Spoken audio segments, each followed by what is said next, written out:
تو she said کہ جس معلم کے ساتھ، جس گروپ کے ساتھ وہ گئی تھی، تو وہ مکہ میں جا کے ان امام کے پیچھے نماز نہیں پڑھتے تھے. وہ کہتے تھے نہیں جن کا عقیدہ ٹھیک نہیں. اللہ اکبر. میں تو حیران پریشان، مجھے یقین ہی نہیں آ رہا تھا.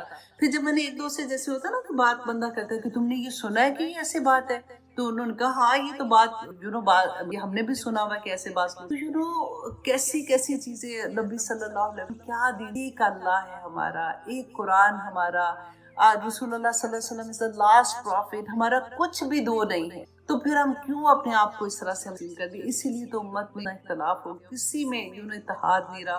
حالانکہ اتنے مسلمان ہیں، اگر مسلمان اکٹھے ہو جائیں تو آپ سوچیں کہ ہماری طاقت کہاں سے کہاں جائے. ہم نے اکٹھے نہیں ہونا. اللہ اکبر. اب یہاں پہ میں آپ کو جو آپ کو بتا رہی تھی نا، دیکھیں اب یہاں پہ ایسا نہیں ہے کہ اب کوئی کسی پہ ایسا فتویٰ لگا کے دلوں کا حال نہیں پتا ہوتا نا.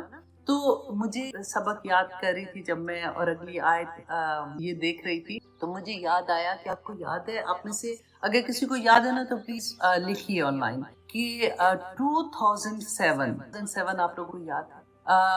آئی تھنک 3 جولائی سے 13 جولائی کے اندر کیا ہوا. آپ ذرا سوچ کے بتائیے، کیونکہ اتنا بڑا واقعہ ہوا تھا کہ ہمیں بھولنا نہیں چاہیے. اور ہماری یہی عادت ہو جاتی ہے، اکثر ہم بھول جاتے ہیں چیزوں کو. اور ہوتی ہیں یہ لال مسجد کا واقعہ ہوا تھا، مسجد حفصہ اور لال مسجد 3 جولائی سے 13 جولائی تک. جو اللہ کو ہے جہاں سے یہ سٹارٹ ہوا کہ کچھ مسجدیں گرائی گئی، کے اوپر علماء نے مظاہرے کیے کہ یہ غلط ہوا. اس میں اس وقت حکومت نے یہ کہا کہ کیونکہ یہ جو مسجد یہ زبردستی کی جگہ پہ بنی تھی، تو اس لیے اس کا قبضہ نہیں تھا، تو اس لیے ان کو گرا دیا. اس میں پڑھی تھی کہ یہ مسجد امیر حمزہ آئی تھنک مسجد کا نام تھا، کہ وہ 100 سال پرانی تھی. ایون جب پاکستان بنا تھا نا، اس سے بھی پہلے کی مسجد تھی. تو وہ تو کسی کی ایسی ملکیت نہیں تھی نا. تو کس طرح سے بہانے کا حکومت اس وقت ایسے کہ کسی کا بس نہیں چل رہا ہوگا یا کیا نہیں ہوا تھا. مجھے یاد ہے اس زمانے میں توبہ استغفار کے آگے بیٹھے رو رہے ہوتے، اللہ یہ کیا ہو رہا ہے اور کیا کچھ ہوا تھا. مسجدیں آج جب ہم اقتدار میں آتے ہیں نا، کبھی بھول جاتے ہیں اسی اللہ کے سامنے حاضر. ہم اتنے بڑے دیکھیں اس زمانے میں جن کا بھی جو مین تھے نا، غازی برادران تھے شاید، جو میں ابھی ریکال کر رہی ہوں ساری. اللہ اکبر. تو اگر انہوں نے دیکھے کچھ غلط کیا تھا نا، یا بات کچھ غلط کی، کچھ ایسے مذاکرات ٹھیک نہیں ہو رہے تھے، تو قانون کے تھرو ان کو سزا دی جا سکتی تھی، ان سے بات کی جا سکتی. مار دی. اور کتنی طالبات، کتنی اسٹوڈنٹ ہاسٹل میں جو رہتی تھی، تہجد گزار بچی کے اندر سارے لوگوں کو جلا دیا. کس طرح سے ان کو مار دیا. تو آج کل پتہ ہے اپنی مسلمانوں کی باتیں تکلیف ہے. جب میں یہ مسجد کا پڑھی، بار بار یہ چیز آ رہی تھی، اسے ماننے میں نہیں بے بسی تھی کہ کر نہیں نہ سکتا کچھ بھی. ہم تو ہوتا ہے نا، ابھی بھی آپ دیکھیے ہم کچھ نہیں کر سکتے. اپنے ملک کا جو حال دیکھتے ہیں، بولیں گے تو زبان کٹ جائے گی، یہ کریں گے تو مار دیں، جو کچھ بھی ہو رہا ہے. تو اللہ سبحانہ تعالیٰ سے دعا کرے اللہ تعالیٰ ہم سب پہ اپنا ہمارے سلامتی. ہمارے ملک میں جو اتنا اس وقت غربت کا جو حال ہے، میں لوگ جن سے بھی بات کروں، کیونکہ اب اسٹوڈنٹ ہے اتنے زیادہ، کسی میسج تھرو بات ہو کسی طرح سے، تو بڑی تکلیف ہے. اللہ سبحانہ تعالیٰ ہم مسلمانوں تو اللہ کے دینے والے، ہم تو رسول اللہ صلی اللہ علیہ وسلم مشکلات میں اللہ سبحانہ. تو آئیے جناب ہم دیکھتے ہیں اسی مسجد کے بارے میں میں آپ کو بتا رہی تھی، اسی کی آخری آیا ہے. اللہ سبحانہ تعالیٰ فرماتے ہیں آیت نمبر 110، لا یزال بنیانہم، کہ ہمیشہ رہے گی عمارت ان کی، الذی بنو، وہ جو انہوں نے بنائی، ریبتن فیم، ان کی شک کا باعث ہو. کیوں شک کا باعث ہو؟ کیونکہ جس مقصد سے وہ مسجد بنائی تھی نا، اپنی طرح سے تو بڑے خوش تھے کہ ہم نے بڑا نیکی کا جو کام کیا نا، ہم نے بیوقوف بنا دیا لوگوں، تو اب دیکھنا ہماری تو اتنی عزت ہوگی، تو ہمارا جو مقصد ہے ہم اس کو پورا کر سکیں. تو جب مسجد گرا دی گئی تو اس کے بعد تو یہ نہیں سمجھ آئی کہ یہ کیا ہوا ہے، کیونکہ ان کو پھر یہ سارا وقت شک ہو کہ ہمارے بارے میں یہ آیا نازل ہو، اب ہمارے ساتھ پتہ نہیں کیا ہوگا، اب کیا ہمیں مار دیں گے، ہمیں یہاں سے نکال دیں گے، یا ہمارے کاروبار کا کیا ہوگا، ہمارے خاندانوں کا کیا ہوگا. تو یہ ایک شک جو ہے نا، اللہ سبحانہ تعالیٰ فرماتے ہیں الا ان تقطع قلوبہم، یہاں تک کہ ٹکڑے ٹکڑے ہو. محاورتاً استعمال ہوا ہے کہ جیسے ہوتا ہے نا کہ مطلب جیسے کبھی ہم بات کرتے کہ کینسر اس کے پورے جسم میں پھیل گیا، کہ نفاق ان کے پورے اندر اس طرح سے پھیل گیا کہ جب تک ان کے ٹکڑے ٹکڑے نہ ہو جائے، موت کے منہ میں نہ چلے جائے نا، وہ نفاق ان کے اندر سے ختم نہیں ہوئی. نا انہوں نے جرأت بھی کتنی بڑی کی کہ مسجد بنا کے کیا کہ مسلمانوں میں اختلاف پیدا کرنی، اور اتنا بڑا گناہ اللہ سبحانہ قیامت تک اب ان لوگوں کو اللہ سبحانہ تعالیٰ سے معافی نہیں ہے. واللہ علیم حکیم، کہ اللہ بڑا علم والا ہے اور اللہ بڑی حکمت والا ہے، اللہ جانتا ہے. دیکھیں جب علیم کا بھی لفظ پڑھتے ہیں نا، آپ یوزلی جب آیات پڑھتے ہیں نا، اس کے آخر میں اللہ سبحانہ تعالیٰ کی جو صفات ہوتی ہیں غور کیا کہ جو اللہ سبحانہ تعالیٰ اوپر بیان کر رہے ہوتے ہیں نا، اسی کے مطابق صفات لے کے آتے ہیں. کیونکہ جیسے تقدیر کا معاملہ ہے نا، تو تقدیر ہم اکثر یہ کہتے ہیں کہ کیا کرے، تقدیر میں تھا تو ایسے ہی تو کرنا تھا. تو ہم یہ بھول جاتے ہیں کہ تقدیر جو ہے وہ اللہ سبحانہ تعالیٰ کا علم ہے، اللہ کا حکم نہیں ہے. اللہ سبحانہ تعالیٰ نے ایسے نہیں کہ حکمن کہا کہ یہ اس کے ساتھ یہ ہوگا وہ ہوگا وہ ہوگا، تو یہ اللہ سبحانہ تعالیٰ کا علم ہے. اللہ سبحانہ تعالیٰ تو وقت کے اندر نہیں ہے نا، اللہ سبحانہ تعالیٰ کو پتہ ہے. یہ جو ہماری روحیں تو دنیا جب بنی تھی 50,000 سال پہلے بن گئی، اور ماں کے پیٹ میں بچے کا لکھ دیا جاتا ہے کہ اس نے کون سے دن میں آنا ہے اور کون سا دن اس کا قبر کے اندر، یہ بھی لکھ دیا جاتا ہے کہ اس کا رزق کیا ہو. تو اللہ سبحانہ تعالیٰ تو جانتے ہیں نا کہ جو روح اس دنیا میں آئے گی وہ آخر وقت تک اس کا وقت کیسا ہوگا. اللہ سبحانہ تعالیٰ نے قلم کو کہا تھا کہ لکھ، قلم نے کہا تھا کہ کیا میں لکھوں، تو اللہ سبحانہ تعالیٰ نے کہا تھا ہر چیز کی قدر لکھی، ہر چیز کی، ہر چیز. دیکھیے میں پڑھی تھی جب، تو مجھے بار بار وہی بات ہم لوگ کر رہے ہوتے ہیں کہ اللہ سبحانہ تعالیٰ نے فرمایا کہ ہر چیز گنی ہوئی ہے اللہ سبحانہ تعالیٰ کے پاس. یہاں تک کہ دیکھیے ریت کے ذرے، ایک پتا بھی درخت سے، آپ کبھی خزاں کا ٹائم آپ کو یاد ہے پتوں سے بھرا ہوتا ہے، سارے پتے گر جاتے ہیں، اللہ سبحانہ تعالیٰ نے فرمایا ایک پتا بھی نہیں گرتا کہ اللہ سبحانہ تعالیٰ کو اس کا بھی. تو کیا ہمارا علم، ہم سانس بھی لیتے ہیں تو اللہ سبحانہ تعالیٰ کو علم ہوتا ہے کہ ہمیں سانس جب لی تو کیسے لی اور اندر والی سانس لی. تو اللہ سبحانہ تعالیٰ سے دعا کرے کہ ہمارے عمل ایسے ہو جائے جو ہمیں 24 لمحے رہا ہے، تو ہمارے عمل اتنے پیارے ہو جائیں کہ اللہ سبحانہ تعالیٰ قبول کر لے. کیونکہ اتنے بڑے سودے آگے اللہ سبحانہ تعالیٰ نے ہمیں بتائے ہیں. اور اب آیت نمبر 111 honestly فیورٹ ترین آیات میں سے ہے. اس آیت کو دل پہ بھی لکھ لیں اور پیپر پہ بھی لکھ لیں، فریج پہ بھی لکھ کے لگا دیں اور اپنے عمل میں بھی لگا دیں اس کو، سارے کا سارا. اتنی پیاری آیا ہے. میں اکثر جب بھی ہوتا ہے نا کہ کبھی محبت ہوتی ہے تو آپ موقع کی تلاش میں ہوتے ہیں تو آپ یہ آیا پڑھنا شروع ہو جاتے ہیں، ان اللہ اشتری من المؤمنین انفسهم واموالهم بان لهم الجنہ. تو اتنا پیار ہوتا ہے کہ یا پاک پروردگار بک گئے، لے لیں یا اللہ، اتنی نکاری چیز کہ جو میرے کس کام کی، آپ لے لیں ساری. میرا نفس بھی، میری جان بھی لے لو، میرا مال بھی لے لے، جنت کے سودا ہو رہا ہے. اب یہاں پہ غور کرتے ہیں پھر سے، ان اللہ، کہ بے شک اللہ، اشترا خرید لی ہے، من المؤمنین مومنوں سے. اب دیکھیے خریدنے والا کون ہے؟ اللہ سبحانہ تعالیٰ. اللہ اکبر. اور خرید کس سے رہے ہیں؟ مومن سے خرید رہے ہیں. کہاں ہم اور کہاں اللہ سبحانہ تعالیٰ. بالکل وہ نہیں لگتا کہ ایک بادشاہ جو ہے وہ ایک جھونپڑی میں ایک غریب کی کٹیا کے اندر آ گیا اور آ کے کہتے ہیں چیزیں چاہیے، مجھے یہ چیزیں بیچ دو، میں تمہاری چیز، وہ کہتے ہیں نا کہ خرید کے مجھے انمول کر دیا، کہ میں تو کچھ بھی نہیں تھا، کہ ایسا خریدا کہ میں بڑی، کہتے ہیں نا کہ بادشاہ کا نوکر بھی بڑی بات ہو جاتی ہے. تو دیکھیں اللہ سبحانہ تعالیٰ.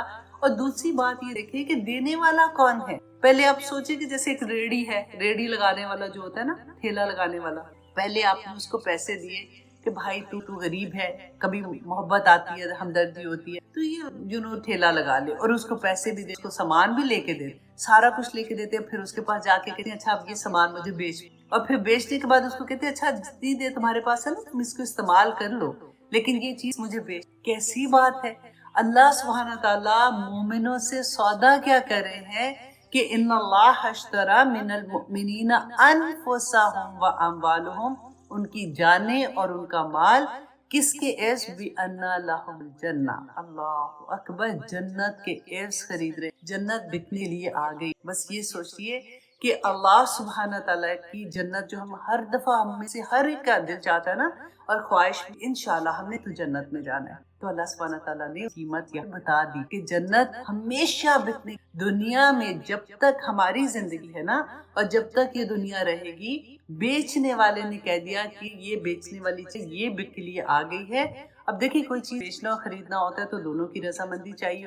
اب خریدنے والا اگر خریدنا چاہ رہا ہے اور بیچنے والا بیچنا نہیں چاہ رہا تو خریدنے والا کیا کرے گا؟ اور اگر کوئی خریدنے والا چاہ رہا ہے کہ میں یہ بیچ دوں، سوری بیچنے والا چاہ رہا ہے کہ میں اس کو بیچ دوں، اور وہ لینا ہی نہیں چاہ رہا، تو پھر بھی بات نہیں بنے گی۔ تو دونوں کی رضامندی یہاں پہ اللہ سبحانہ تعالیٰ فرما رہے ہیں کہ جنت کے عفظ اس دنیا میں رہتے ہو یہ سودا کر لو، اپنی جانیں اور اپنا مال اللہ کو دے دو، اللہ سبحانہ تعالیٰ تمہیں اس کے عفظ اللہ سبحانہ تعالیٰ تم کو جنت عطا کرے۔ اب یہاں پہ غور کیجئے، یہ جو سودا ہو رہا ہے نا، یہ نقد نہیں کہ اچھا جی یہ جان لے اور یہ مال لے لے اللہ سبحانہ تعالیٰ اور مجھے جنت میں فوراً بھیج، ایسا نہیں ہے۔ یہاں پہ اللہ سبحانہ تعالیٰ نے اور کتنی مسیح کی بات ہے کہ اللہ سبحانہ تعالیٰ کہتے ہیں اس دنیا میں مجھے یہ دونوں چیزیں دو، جب تم اس دنیا سے جاؤ گے تو پھر تم کو جنت ملے۔ اب ہوا کیا؟ اب دیکھیں کہ اگر کوئی ہم چیز خرید لی، اب دیکھیں ہم کسی کے ساتھ ایسے ادھار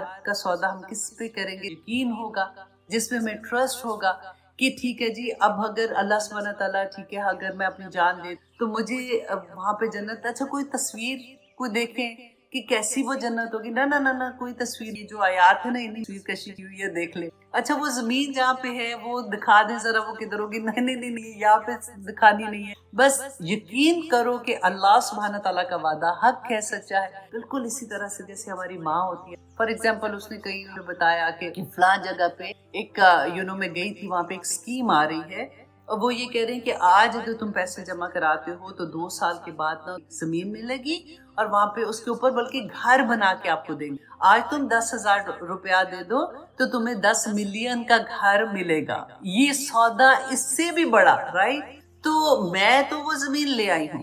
اب اگر ماں یہ بتائے گی تو اکثر یہ ہوتا ہے نا کہ اگر کسی اور نے بتایا تو ہم کیا کہتے ہیں، پاگل ہوگی، ایسے میں تو نہیں دے رہی ہوں، ایون دو میرے پاس پیسے پڑے بھی، ایسی ڈیل نہیں ہوتی، رائٹ؟ اور اگر میری ماں کہے گی نا کہ ایسا سودا ہے بیٹا میں نے کیا ہے، مجھے پکا یقین ہے یہ ایسے، تو ہم بھی اپنی ساری مال جو ہے لگا ہی دیں، ٹھیک ہے ماں نے کہا ہے تو ٹھیک ہوگا۔ یہاں پہ رب ہمیں کہہ رہا ہے کہ اس دنیا میں یہ اپنی زندگی کا سودا میرے ساتھ کر لو، میں وہاں تمہیں جنت۔ اب دیکھیے ہمیں کیوں یہ آیات ہم بھی پڑھتے ہیں کتنی دفعہ رمضان میں بھی، چلو کوئی بات نہ روز نہ بھی پڑھے تو رمضان میں تو ایٹ لیسٹ ہم 2-3 دفعہ پڑھ ہی جاتے ہیں نا پورا قرآن۔ یہ آیات تو ہم نے زندگی میں کتنی دفعہ پڑھی، پھر ہم کیوں نہیں بکتے ہیں؟ ہم کیوں نہیں اپنے آپ کو اللہ سبحانہ تعالیٰ کے سامنے بچا کیا؟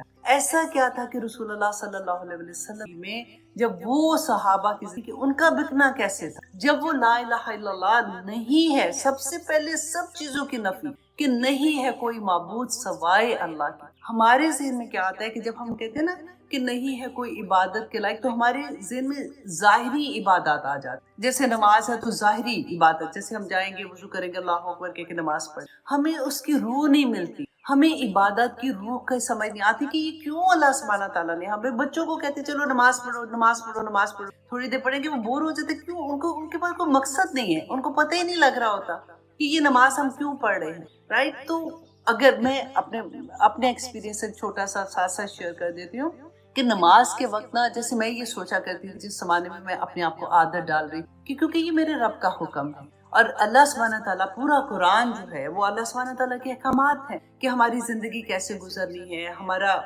ایک ایک لمحہ اپنی زندگی کا کیسے مجھے گزارنا ہے کہ منت حاصل۔ تو نماز جو ہے نا یہ ایک پریکٹس ہے اللہ کے حکم کی اطاعت کرنے کی۔ اگر میں ایک نماز سے دوسری نماز کے ٹائم پہ پھر میں وضو پھر میں اللہ سبحانہ تعالیٰ کے سامنے حاضر ہو جاتی ہوں، تو اس کے درمیان میں جو وقت ہے نا، یہ والی پریکٹس جو میں نے پہلی نماز میں کی، مجھے اس پورے ٹائم پہ کی، اس میں میں نے اللہ کا، اگر میں نے کسی چیز کا فیصلہ کرنا ہے تو میں نے اللہ کی چوائس کے مطابق اللہ کی خوشی کی خاطر وہ فیصلہ کرنا ہے۔ اگر میں نے کوئی بھی عمل کرنا ہے تو اس دوران میں مجھے وہی عمل کرنا ہے۔ دیکھیے اللہ سبحانہ تعالیٰ ہم انسانوں کو دن میں 5 بار پریکٹس کرا رہے ہیں اپنے حکم کی تابع کرنے کا، کہ دیکھو یہ حکم تم نے جو مانے تمہیں مشکل لگ رہا ہے نا، تو اب تم 5 وقت کی جب نماز پڑھو گے نا تو انہی دوران کے اندر جب تم اپنے سارے احکامات کو دیکھو گے نا تو یہ آسان ہے۔ تو اگر ہمیں دین کی روح کی سمجھ آ جائے نا تو زندگی آسان ہو جائے۔ اب دیکھیں صحابہ کی حضرت میں آپ کو 2-3 ایگزامپل یہاں پہ ان کا، جب انہوں نے لا الہ الا اللہ پڑھا تھا، جب وہ مسلمان ہوئے تھے